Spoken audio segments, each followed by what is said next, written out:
Et on parle à présent du Mediator. Il aura coûté environ 1,2 milliard d'euros à la sécurité sociale selon Le Figaro. Ce médicament est à l'origine de 500 à 2000 morts. La mission d'information sur le Mediator recevait depuis ce matin de nombreux anciens ministres de la Santé à l'Assemblée nationale. On retrouve sur place pour BFM Adrien Gindre. Adrien, chaque ministre a défendu son point de vue face au scandale du Mediator.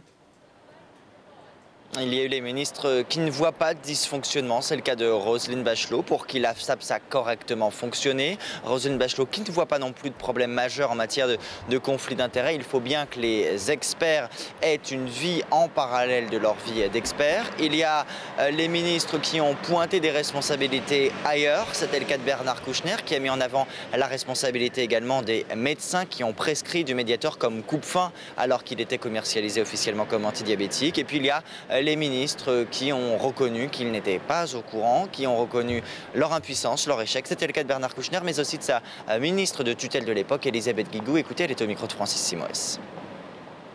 Parce qu'ils n'ont pas été informés, qu'il y a eu des blocages dans le système, c'est très bien décrit par le rapport de l'IGAS. Voilà. Et je crois qu'il faut vraiment s'interroger sur la façon, il faut absolument introduire et de la transparence et du contradictoire dans toutes ces procédures. Non, mais oui, le système paraissait marcher bien, c'est vrai. Hein. À noter aussi ce matin ce témoignage de Jean-François Mattei aux affaires de 2002 à 2004. Il a raconté comment Jacques Servier, le président des laboratoires du même nom, s'était carrément rendu en personne dans le bureau du ministre pour contester une décision de non-remboursement de l'un de ses médicaments.